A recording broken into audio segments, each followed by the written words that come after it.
All righty. All righty. Good morning. Good morning. Good morning. Good morning.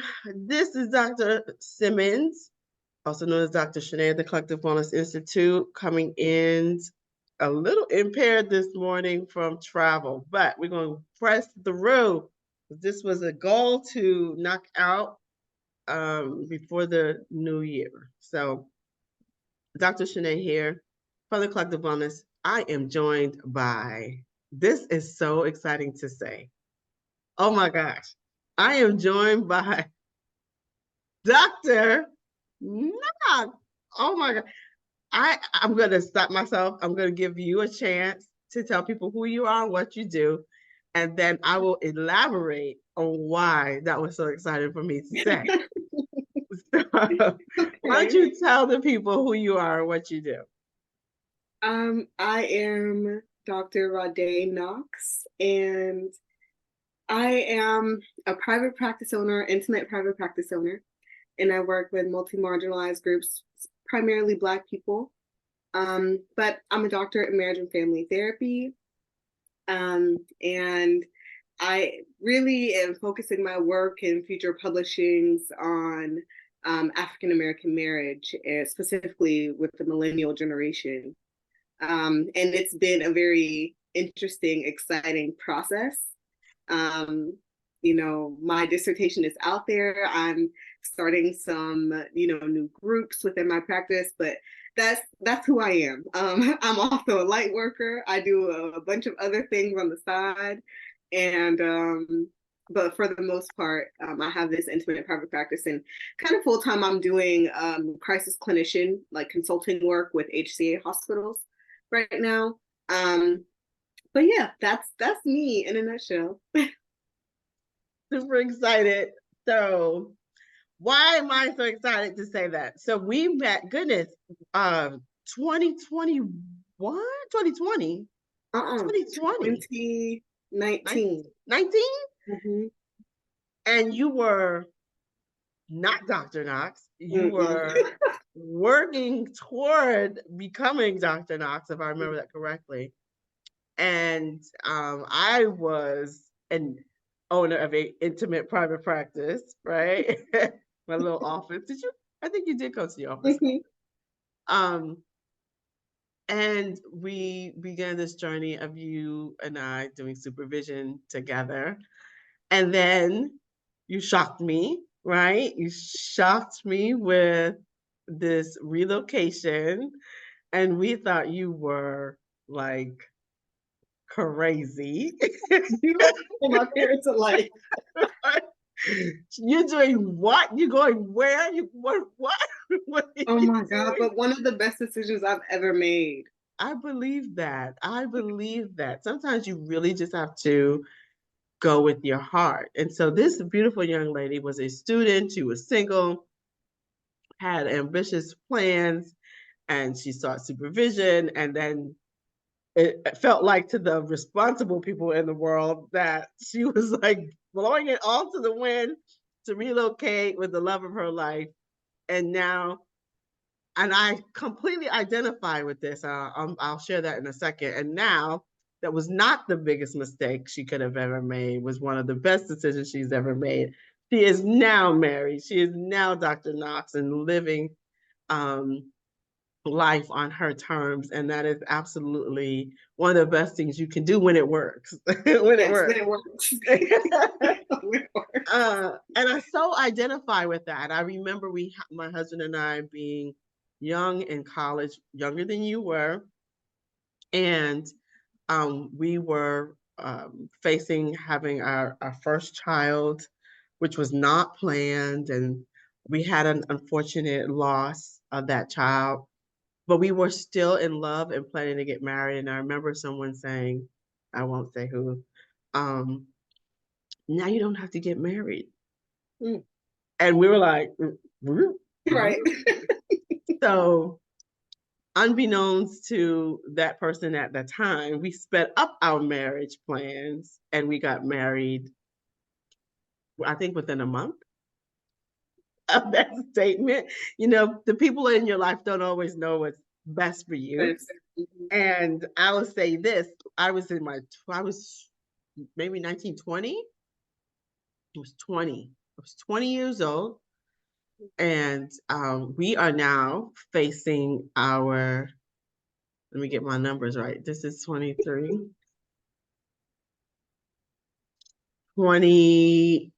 anniversary Oh, wow. next week. Amazing. Next week, Thursday, we will celebrate our 28th anniversary. Oh, well, happy Um, early anniversary. yeah, so this is so cool when I see someone else kick kick the wind and say, no, I know what I want for my life and this is what I'm gonna do, and it works. So It let's get works. into this. You said some things are already really stimulating for me anyway, because it's been a little bit of time. It's a reunion for me. Yes. When did you get married? Where? When? Oh, when? So August of 2022. So Very we've been married for a year good. now. We had, Congratulations. thank you. We had a huge, beautiful wedding. I mean, I think I know on the day of my wedding, I had bridal haze for sure. Because of just how much, excuse me, the Mhm. stimulation just of everything and everyone. But um, an amazing time. And then we honeymooned in Belize for like 9 days, and I'm going back. Yes, that's beautiful. So you relocated from Florida to, was it Colorado? Am I right? Colorado, Loveland, Colorado. Colorado, And that's and where you got licensed? yeah. So walk us through the journey. Walk us through your journey of becoming Dr. Rade Knox. Wow. Okay.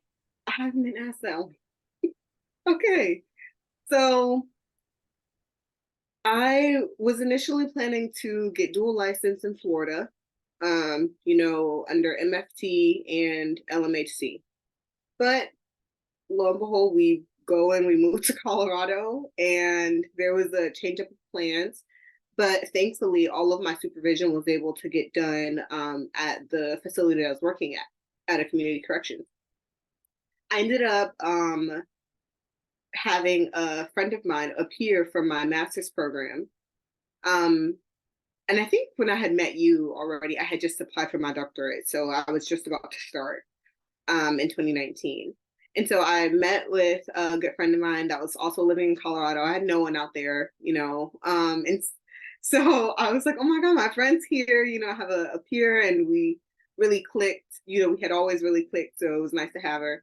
And when I met up with her, she was talking to me about starting her private practice. And I was like, hold on, we graduated at the same time. Like, what is this? And she ended up just kind of explaining that as a registered intern, or in Colorado, it's an LPCC counseling candidate, we could still have our own practice as long as we had supervision. And so I had this amazing supervisor that was leaving. So there were the Sarahs. So I had a Sarah that was my current supervisor at the facility, and then one that had been leaving and still offering me some supervision. So we worked it out where she was able to supervise me under my private practice. And I was able to, and I just sat in it for a minute, because ultimately I was like, I want to get my hours. I could get my hours a lot faster here in Colorado. And I could take my exam. I can also have my practice. My practice will help me to get the amount of hours that I need a lot faster, especially after you get out of that year one. After you get out of year one, you can kind of speed things up. So I started Henderson Counseling and Wellness Services, and and it was only going to be through telehealth. We were in the middle of COVID, and I was like, I need to bring in some extra income. My husband works on the weekend. Why not? And there were very few Black therapists, excuse me, Black women therapists, um, in Colorado. And so I was like, okay, this is something that I need to do. And immediately people were reaching out. So that was kind of the start of that. And throughout this entire time, I'm doing my online program for my doctorate because I refused to go into another classroom again. So that was that. And I just graduated. I just completed my oral defense and everything of about 2 weeks ago, actually, which is why now I'm Dr. Knox. And I was able to complete my dissertation exploring the African American millennial perspective on marriage. And it was such an interesting process. I understand why I was a research assistant to my to my research professor in undergrad. Like it's very necessary. And but yeah, that's where I how I got to where I am now. How that came into fruition. That is so cool. When you responded, and I was like, she's done. Oh my gosh, she's done. So cool because you left 2020, right? Mm-hmm. As the pandemic was starting to raise up its head. Um, and I remember thinking, I don't know what that's going to be like. No one knew what we were facing. We just knew Mm-hmm. that it was something we were going to have to endure. But super cool to hear. I asked all the young ladies that I have interviewed um, if they could talk about what made them decide to be a therapist. What made you Yeah. decide to be a therapist? I knew from a pretty young age that I wanted to work in the therapy world. At first I thought it was just me working with children. I that quickly went about its business because I realized, you can't just work with a child. You have to work with the family, especially when you're working with minorities. And two, you can work with a child and you send them home and everyone else is still practicing the same things. So it just kind of undoes all of the progress that child has made. Um, so that was a huge piece. Another piece was I grew up with both parents in the home, regardless of what whether that experience was rocky at times or amazing in other experiences with my parents. And within my community, I was not seeing that among my peers at all. And the only time I was seeing that was when I was with my white counterparts, going to visit their homes and things like that. Um, and so something always intrigued me about that. So it definitely pushed me into this space of wanting to learn more about people and why we choose to do the things that we do. And this field gave me the space to kind of explore that in so many different avenues. Good stuff. Um, okay. So this is another question I like to ask. What do you wish you had known? What do you wish you would have known before becoming a therapist? Mm. I think when I was first starting, my answer would have been how much work we have to do on ourselves. um, Now, I would say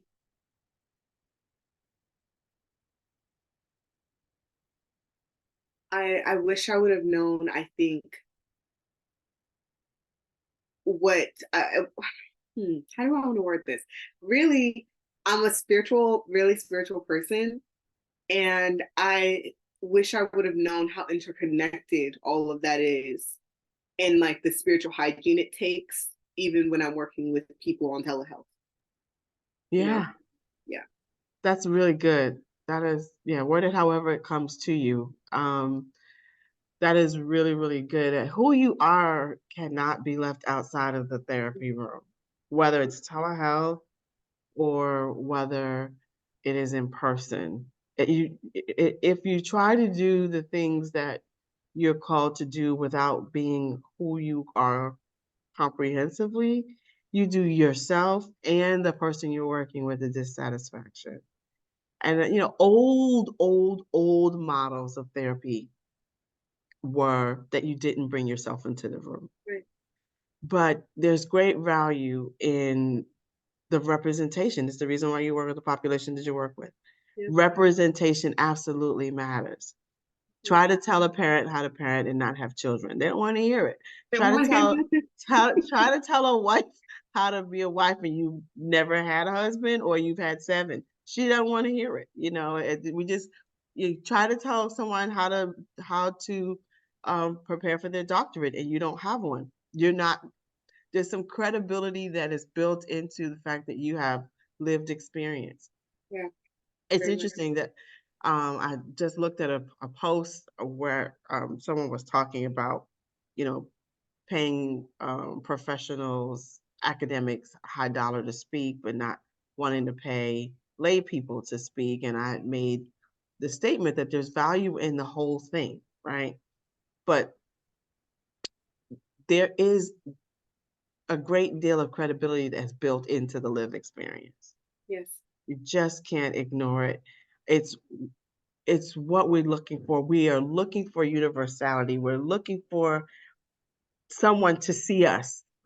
The heartbeat of most of the therapy that most of us do is First that one, the yeah. person feels seen. Mhm. And that doesn't mean that you have all, you are aligned on every element because that's almost impossible. Right? Just in general, we're heterogeneous, but representation is important, absolutely important. So, you use the term intimate practice. Can you define that for us? Yeah, so I keep about 8 to 12 clients. That includes couples, individuals, families alike. And it's on purpose. The work that I do is very extraneous, trauma, like healing work. And I like to, me and my clients really get to know each other, right? And I really like to take our time, and we like to make sure that they're being offered treatment that is effective for them longer term, so that I don't have to see them again as much as I would love to. Um, or they only come back to me for tune-ups here and there, years down the line. And so that's the intimate private practice piece. The other reason for that is because I will be soon branching out and doing some couples groups. And so in order to do that, and some in-home intensives. And so in order to do that, it'll require travel, and having different spaces for people to come into. And so I can't, manage, and I don't want to have to manage, those groups and a large amount of individual clients or couples or anything like that. So, yeah. Good stuff. Thank you for that explanation. So, I'm incredibly intrigued about what you've learned about these millennial couples. Please unpack some themes for us, what you Yeah. learned. Okay, so we got some major themes, and the first one is that African American millennials really prefer this like multifaceted based marriage. So before I get into some of the themes that came up, let me say that the people that I was studying were African American single millennials. So they're in heterosexual relationships but not married.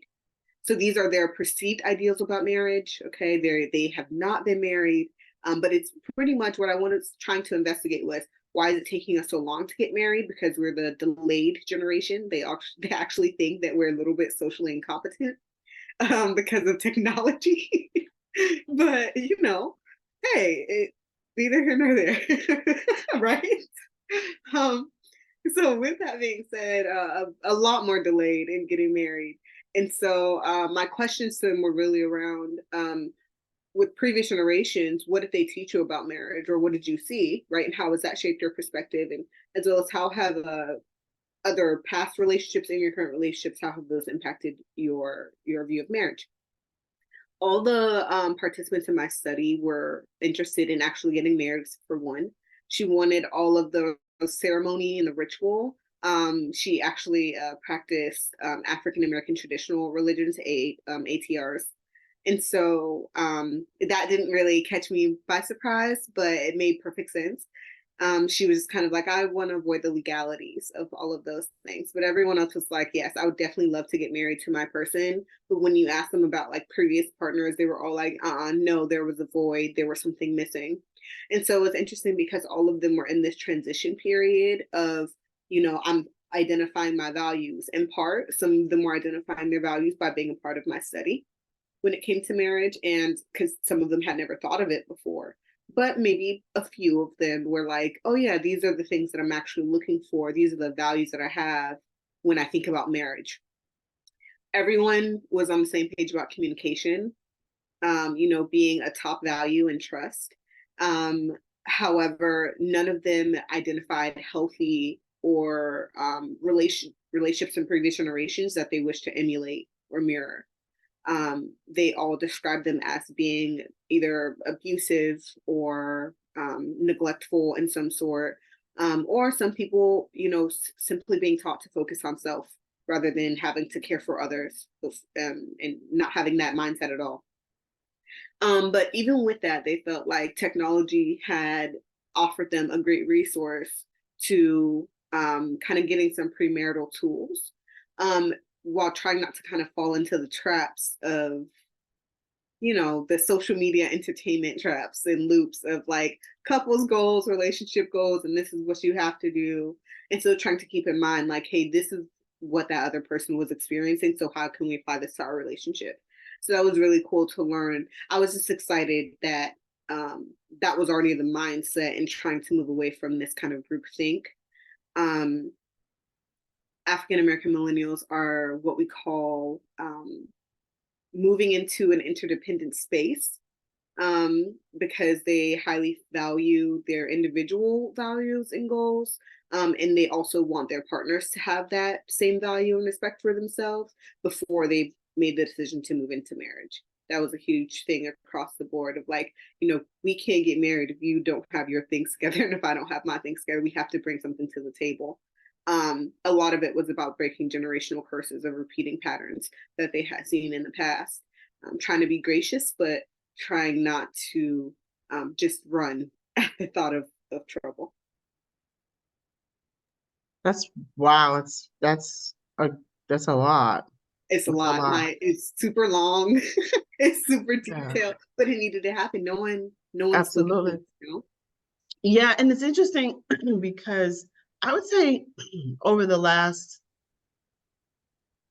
month, I've seen a number of single women that they probably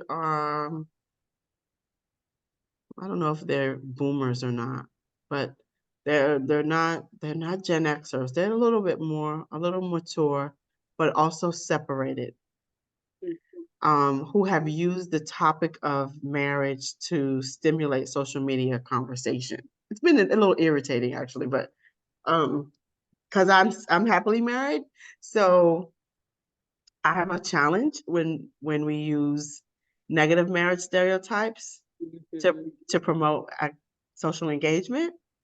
mhm, Because not, I think marriage is my baby, and so I think that we bring too much energy to the negative, and we don't highlight the people who are doing it well. mhm, And by not highlighting the people who do it well, you have a generation that's like, they only have the reference point for all the negativity, mhm, right? Yeah. Um, my goddaughter, um, Dr. Avery X, years ago, before she became the beautiful and professional woman she is, she's always been outspoken. And our church was getting ready to have a marriage conference, and get the energy shifts when the marriage conference is coming, and we were at the house, and she's like, what, y'all make me sick. Couples make me sick. Y'all, only time y'all get excited about marriages is, your marriages is when the marriage conference comes. Like that, nobody wants that. And she mhm, probably would fit in the millennial category. Maybe. I gotta clarify my dates. And that stood out to my husband and I. And as a result, we made it our business to promote healthy marriage, to showcase healthy marriages. And so your research really echoes her mhm, point. Like, if everything is broken, we don't want that. And I'll stay alone, I'll stay by myself rather than have something Mm-hmm. broken. But what I think is missed is that people who don't have it broken being open enough to reach back and say, look, and to share and to show. I'm a Mm-hmm. private person, but I this area of my life has become less private because I think it's important for people to see like it can work. It can Yeah. happen. Do we have all our stuff together? No. Mm-hmm. And that can probably be an area of conversation down the road for the generations to explore together. Mm-hmm. Remember having a similar conversation with my son, 25, Mm-hmm. about his long-term relationship and just saying like we weren't ready, but we survived, right? Like what does ready even look like? What is Um, ready even? Yeah, and like who defines that? Like yeah. what is that? And actually the couple defines that. The couple decides what their baseline expectations are to begin to build something, right? I certainly don't necessarily want to build with you if you have a zero credit score. Right. You got a five something, we can probably talk about a plan to get you up. But you have But nothing. until then, we got baby We need steps. to have a discussion, right? But at the end of the day, there are poor people. Yes. There are poor people who do marriage well. Because you don't have to be wealthy or gainfully employed even to have a good marriage. Haven't. No. So No. this is good, rich content. I was over here taking notes. I don't know if you could tell. Technology. Okay. I'm Um, looking forward to hearing and seeing what you will offer for this upcoming generation because with the relationship landscape is changing. yes. Immensely. Now, what Yes. I noticed you said was your population served was single heterosexual African American women. Was that your research criteria, or is that just how it how it Oh what no. Not women. I'm sorry. I meant to say millennials. It was men and women. millennials? Okay, Yes. men and women. Okay, Um, uh-huh. And I had majority women, and but that was the criteria. And we were pretty strict about the criteria. the Um, heterosexual.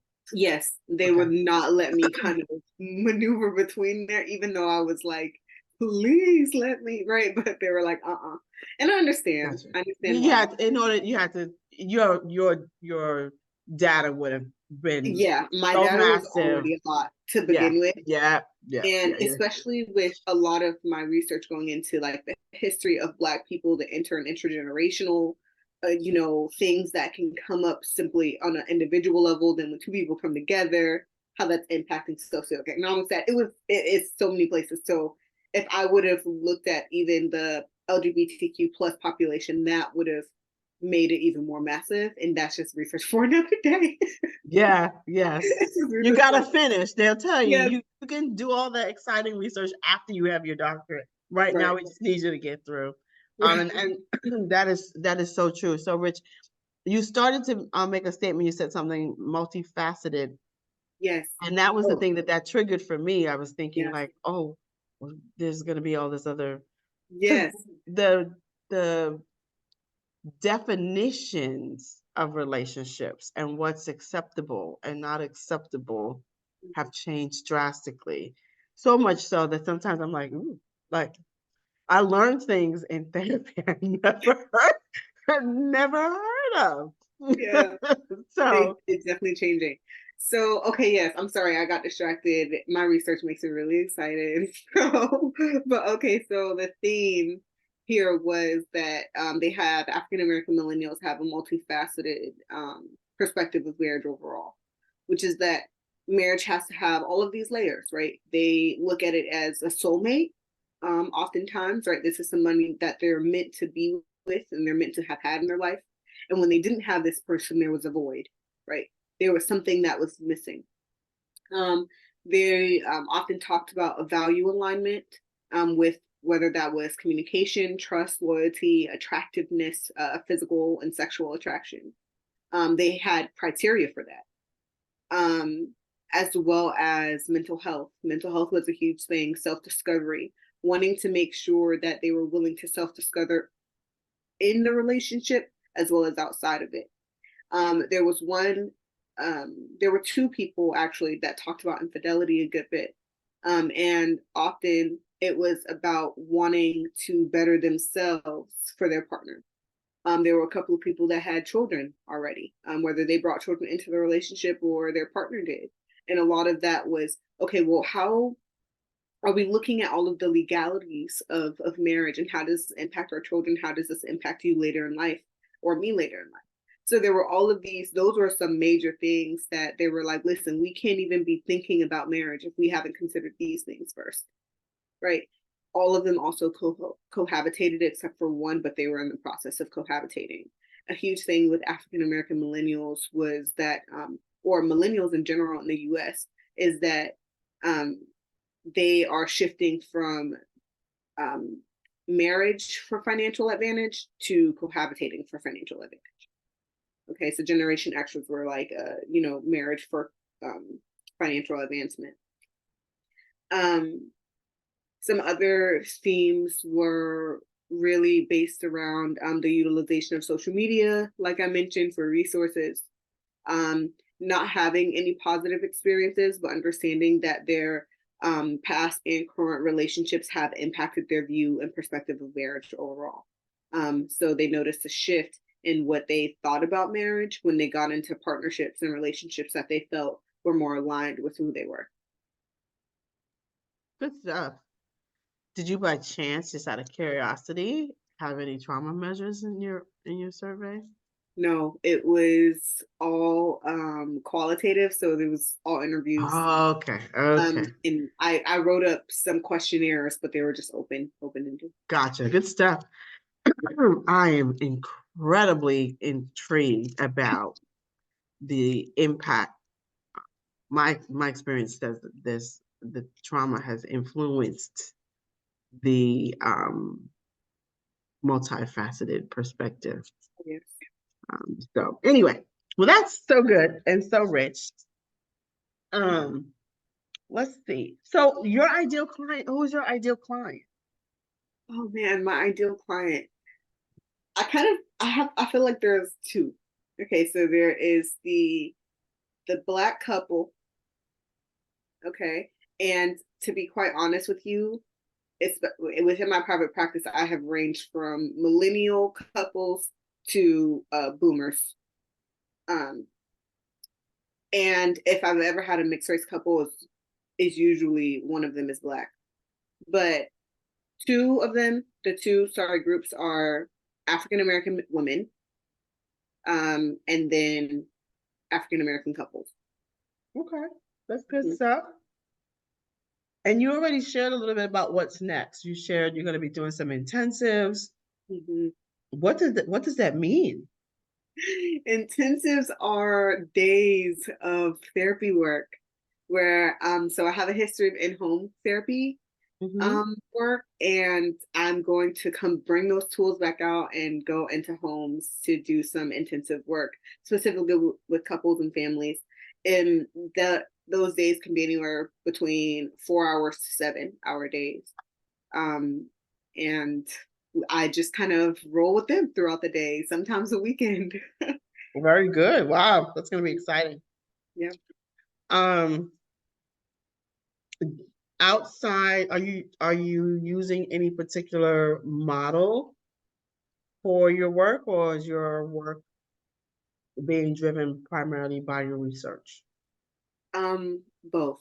So my model has to be eclectic when you're working with minorities in general. You have to keep in mind that none of the models that we currently use or are most known models were even established by us or for us, right? They were all established utilizing participants that were white. And Mm-hmm. so, or in another country, right? So they probably don't even fit our multi-world viewpoint of having Mm-hmm. to be in the Western world and come back to our own community. Mm-hmm. So it's kind of a mixture of things. So I look at African healing circles. Those are really important to my work. It's also really important for me to look at culturally trauma-based therapy work. emotion focused and emotion focused family therapy. Gottman is thrown in there. And then always a person centered approach, right? You never know who's walking into your doors and who, has had different life experiences. And those can impact the way I then tend to work with them. Awesome. Awesome sauce. Um, let's see what else I had. I have another question for you.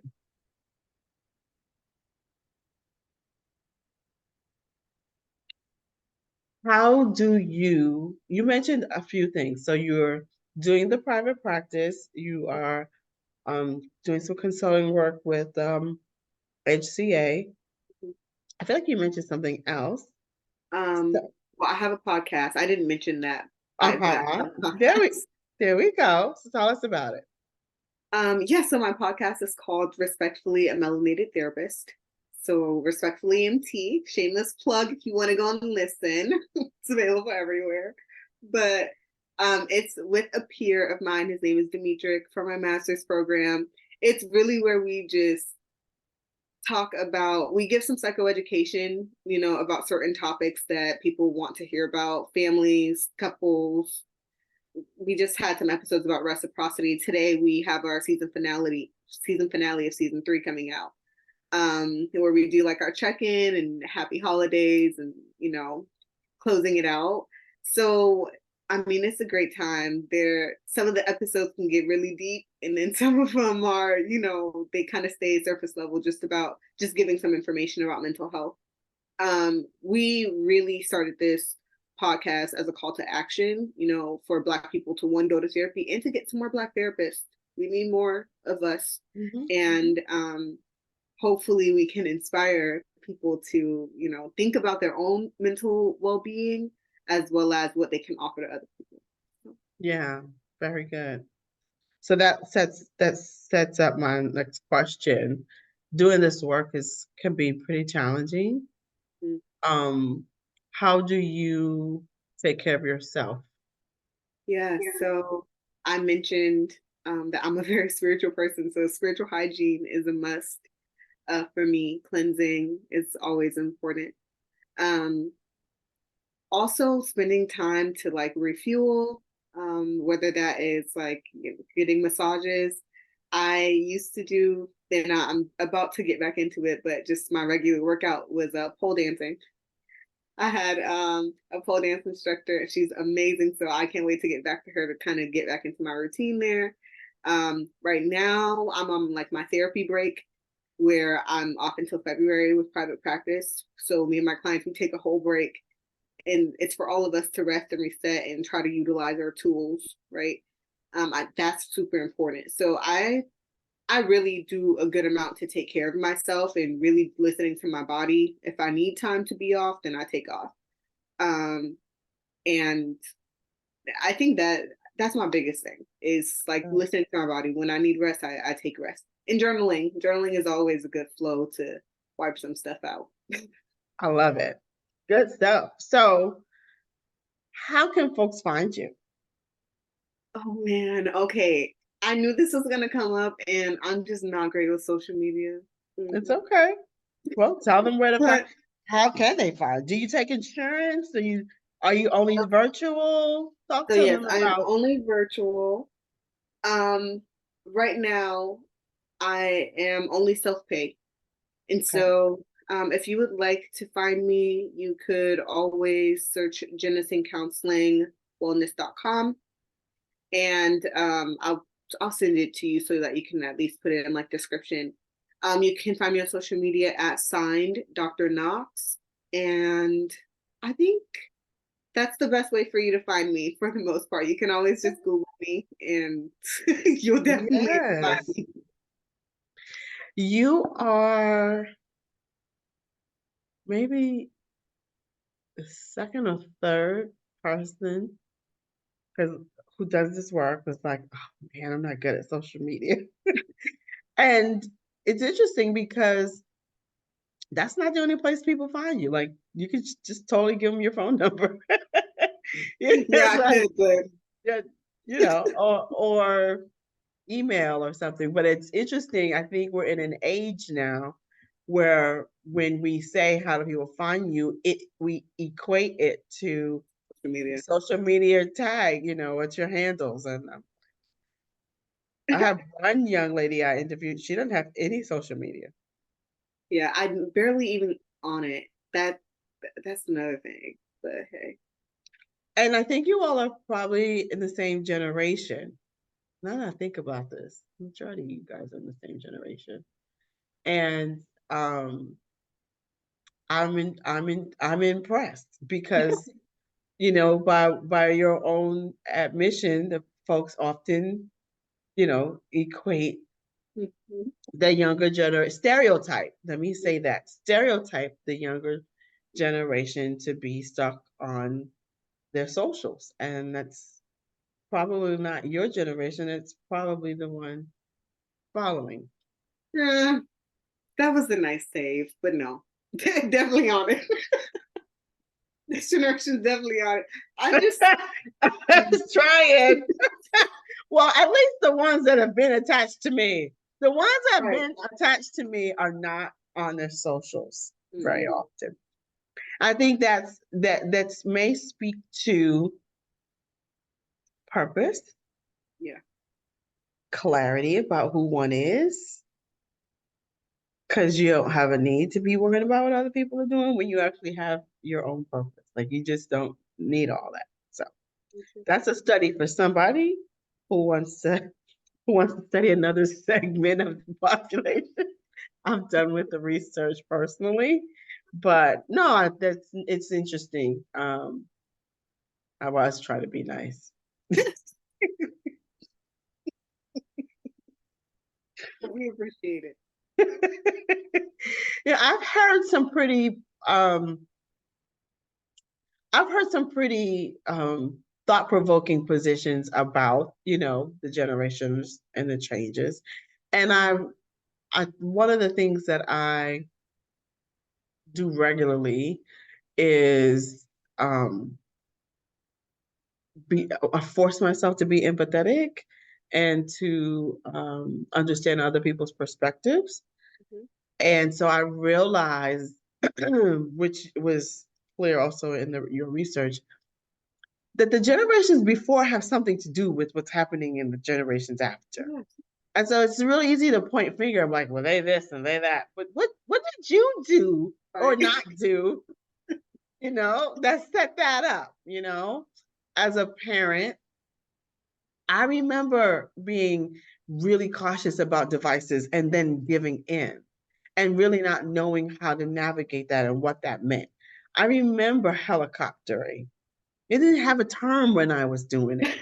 It's, you know, and so we can complain all day long about our prima donna who's upstairs, but we did it, you know. Right. I went to school and, got her out of stuff. Right. And so being able to see both sides is really important. And then figuring out how to align Yeah. and work together and look for solutions for the challenges that are in front of us because the, there's another generation coming and I don't know what they're going to be called, but it's And another generation but the coming. COVID babies are called like Generation Alpha. It's like started Ah, God only knows. right. And they're fast too. They're fast. So I'm just gonna be here for the I'm gonna be what they say, I'm here for the comments. I'm gonna be here for the comments. Let me see if I comment. I'll be I'll be sitting here watching. Um I already look at my grands and like, what is happening? So I just can't even imagine. Gosh. I can't imagine. But anyway, as I said, this is really just gonna be a catch up conversation. I'm so proud of you. Thank I'm you. super, super excited to hear and see what you're doing.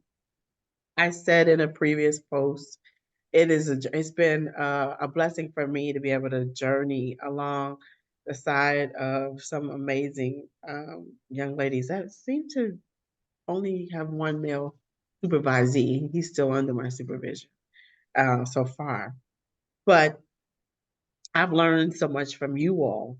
And what's so awesome about this particular our particular connection is that you started with me. You didn't finish with me, but Mhm. you finished, and that's important to me. I shared before, like some of the folks that I supervise have been with me from start to finish. Some of the folks that I supervised started and didn't finish.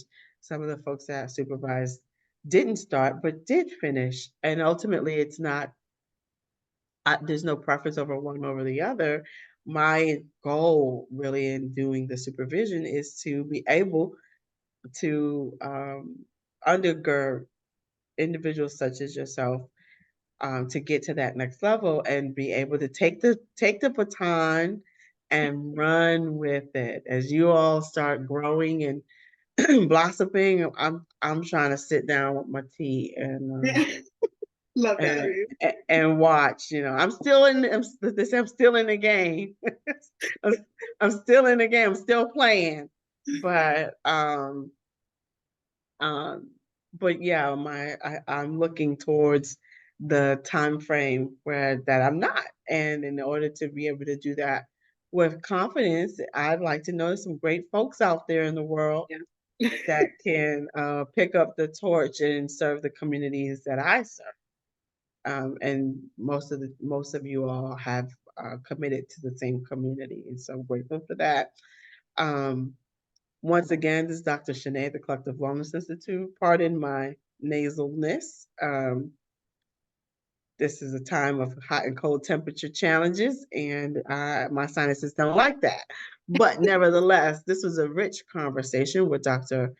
Rade Knox, who I am thrilled to see for the first time in, gosh, 3 years. It's probably Yes. 3 years, and we shared our reunion with you. If you have additional questions for Dr. Rade, you can certainly post your questions in the comment section. We will post her contact information as well. And of course, if you're looking for me, you can find me at the Collective Wellness Institute. My email is drsimmons@communityvictory.com, and my social media handles are at Dr. Shanae. You all have a great holiday. I'll be back with one more brilliant young lady, Miss Caitlin McGinnis, who was supposed to be on yesterday. My apologies. I was not well. But we will start back again January the 5th. I think it's the 5th, 4th or 5th, the 1st January. Um, and we'll go from there. So you all have a happy, safe, well holiday, and we will be back next year.